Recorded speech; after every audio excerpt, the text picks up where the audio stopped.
D R study centre में एक बार पुनः आपका बहुत बहुत स्वागत है बच्चों। आज हम देखने वाले हैं कक्षा 12वीं का अर्धवार्षिक पेपर फिजिक्स का हम लेके आ चुके हैं और इस पर पत्र में जो जो प्रश्न आए हुए हैं सभी के हम आंसर देखने वाले हैं क्लियर तरीके से।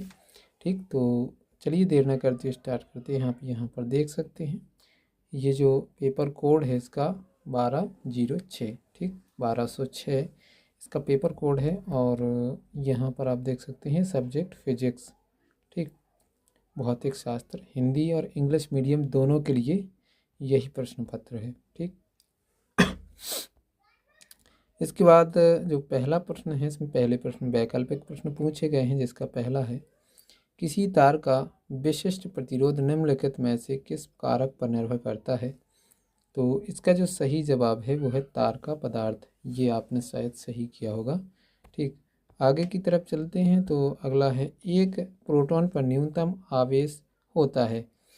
तो इसका जो सही जवाब है वो ऑप्शन तीसरा 1.6 × 10 की पावर -19 कूलाम। ठीक, सी नंबर ऑप्शन है सी धारिता के संधारित्र को क्यू आवेश देने पर उसमें उचित संचित ऊर्जा होगी। तो संचित ऊर्जा क्या होगी ये आपको पता होगा। ऑप्शन नंबर 20 का सही है 1/2 Q² C।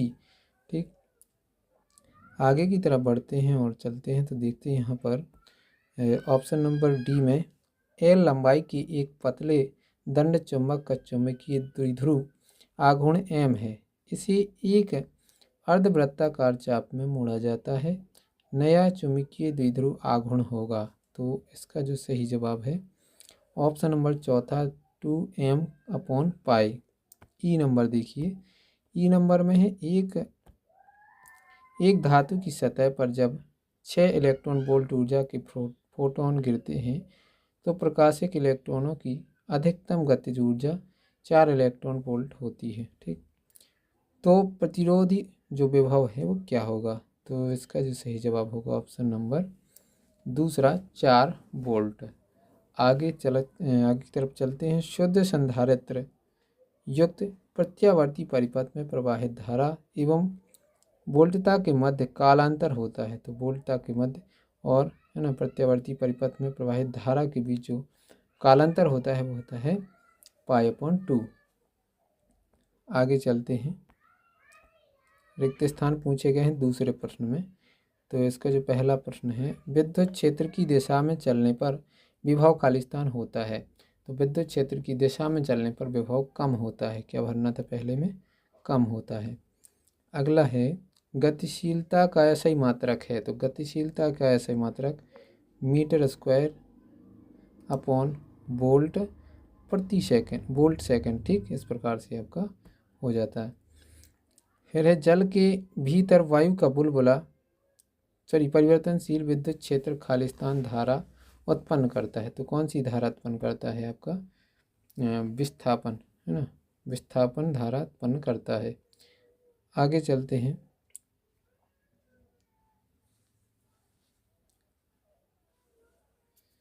अगला है जल के भीतर वायु का, इस तीसरे नंबर को आप देख लेना थोड़ा, है ना, थोड़ा सा डाउट में है।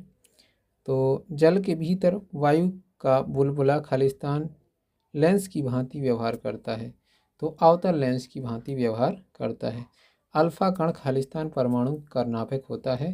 तो इसमें भरना है आपको हीलियम। क्या भरना है, हीलियम He। फिर है एफ नंबर जिसमें आपसे पूछा गया क्या है हाइड्रोजन परमाणु की खालिस्तान स्पेक्ट्रमी श्रेणी पूर्णता परावैंगनी भाग में है। तो इसका जो सही जवाब है लाइमर। क्या, लाइमर सही जवाब हो जाएगा। आगे की तरफ बढ़ते हैं। तो उसमें तीसरा प्रश्न जो है वो दिया गया है प्रकाश विद्युत विभव में उत्सर्जित इलेक्ट्रॉनों की संख्या आपतित विकिरण की तीव्रता पर निर्भर नहीं करती। ये गलत हो जाएगा क्योंकि ये आपतित जो विकिरण है उसकी तीव्रता पर निर्भर करती है। ऑप्शन नंबर बी है इलेक्ट्रॉन वोल्ट आवेश का मात्रक है। तो इलेक्ट्रॉन वोल्ट आवेश का मात्रक नहीं है, ये गलत हो जाएगा। ठीक, प्रत्येक गतिमान कण के साथ एक तरंग संबद्ध होती है, ये सही हो जाएगा। परमाणु में इलेक्ट्रॉनों की कक्षाएं क्वांटीकृत होती हैं, ये भी सही हो जाएगा। हाइड्रोजन स्पेक्ट्रम में पाश्चेन श्रेणी अवरक्त क्षेत्र में आती है। ये भी आपका सही जवाब हो जाएगा। अब आगे की तरफ चलते हैं। तो इसमें आपके जोड़ियाँ पूछी गई हैं। जोड़ियों में देखिए पहला है स्नेल का नियम। तो स्नेल का नियम आपका है ये वाला ऑप्शन नंबर 3 अपवर्तन। परावर्ती दूरदर्शक को आपको है ये है कैस ग्रेन, 5वां नंबर हो जाएगा इसका। ठीक, अभी चेंज कर लेता हूँ। फिर है व्यतिकरण का द्विस्लेट प्रयोग। तो व्यतिकरण का जो द्विस्लेट प्रयोग है वो हो जाएगा आपका ये ऑप्शन नंबर सॉरी गलत हो गया, इसको इससे मिलाना है। हाँ, लास्ट हो जाएगा ये थॉमस यंग, द्विस्लेट का थॉमस यंग हो जाएगा। व्यतिकरण का द्विस्लेट प्रयोग थॉमस यंग। प्रकाशिक तंतु, तो प्रकाशिक तंतु का हो जाएगा आपका पूर्ण आंतरिक परावर्तन, ये वाला हो जाएगा। फिर बचा समतल तरंगाग्र। तो समतल तरंगाग्र का हो जाएगा ऑप्शन नंबर 4 अनंत पर प्रकाश स्रोत। और लास्ट बचा प्रेरकीय प्रतिघात, ये ऊपर वाला हो जाएगा सबसे। ठीक, इस प्रकार से ये आपकी जोड़ियाँ कंप्लीट हो जाएंगी। 5वां में है अनुनाद की दशा में श्रेणी ALCR परिपथ में प्रवाहित धारा अधिकतम होती है या न्यूनतम। तो इसका जो सही जवाब है अधिकतम। एम्पियर के परिपथीय नियम का गणितीय रूप। तो गणितीय रूप है देखिए इसका ये हो जाएगा आपका BDL = U0I, इस प्रकार से ये हो जाना था आपका। अगला देखिए किसी चुंबक के चुंबकीय आघूर्ण की दिशा क्या होती है। तो इसकी जो होती है दक्षिण पूर्व। कौन सी होती है? दक्षिण पूर्व, ये लगाना था आपको। ठीक, आगे की तरफ है तो इसमें आपको देखना है विद्युत चुंबकीय इसको देख लेना एक बार, है ना, कंफर्म कर लेना। ये जो चुंबक के चुंबकीय आघूर्ण की दिशा, इसको शायद नॉर्थ साउथ है, साउथ नॉर्थ है ना, साउथ नॉर्थ, इसको थोड़ा क्लियर कर लेना आप लोग। अगला देखिए विद्युत चुंबकीय स्पेक्ट्रम में सबसे कम तरंग दैर्ध्य वाली तरंग कौन सी है। तो सबसे कम तरंग दैर्ध्य वाली है गामा तरंग। कौन सी कर तरंग? गामा तरंग, ऐसा लिख सकते हैं गामा। ठीक, गामा तरंग। अगला है इसमें लास्ट वाला, किस स्थिति में प्रिज्म के अंदर आपतित किरण प्रिज्म के आधार पर समांतर हो जाती है। तो इसका जो सही जवाब है न्यूनतम विचलन पर।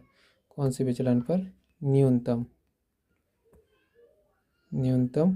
विचलन। ठीक, इस प्रकार से हो जाएगा ये। तो ये हो गए आपके वैकल्पिक प्रश्न। इसके बाद आगे की तरफ चलते हैं। ये ओम के नियम की 2 सीमाएं लिखिए, इस प्रकार से ये प्रश्न आए हुए थे। बाकी आपसे बन गए होंगे, है ना। किरचॉफ का वोल्टता का नियम लिखिए, और संधारित्र से भी प्रत्यावर्ती और दिष्ट धारा में अंतर। काफ़ी अच्छे प्रश्न आए हुए थे जो कि आपसे बन गए होंगे। यदि आपको इनमें से किसी प्रश्न में डाउट है या आपको समझना है कोई प्रश्न, तो कमेंट कीजिएगा, हम उसका वीडियो आपको प्रोवाइड करवा देंगे, है ना। बोर के परमाणु मॉडल की भी अभिकल्पनाएँ क्या आती हैं ना, इस प्रकार से ये प्रश्न आए हुए हैं। अधिकांशतः प्रश्न सरल ही है ना, जो कि आप लोगों ने पढ़े होंगे। और ये वीडियो कैसा लगा कमेंट ज़रूर कीजिए। यदि आपको थोड़ा सा भी हेल्पफुल लगा है तो वीडियो को लाइक कीजिए और अपने दोस्तों में इसको शेयर कीजिए। मिलते हैं अगले वीडियो में, तब तक के लिए बहुत बहुत धन्यवाद दोस्तों। आपका दिन शुभ।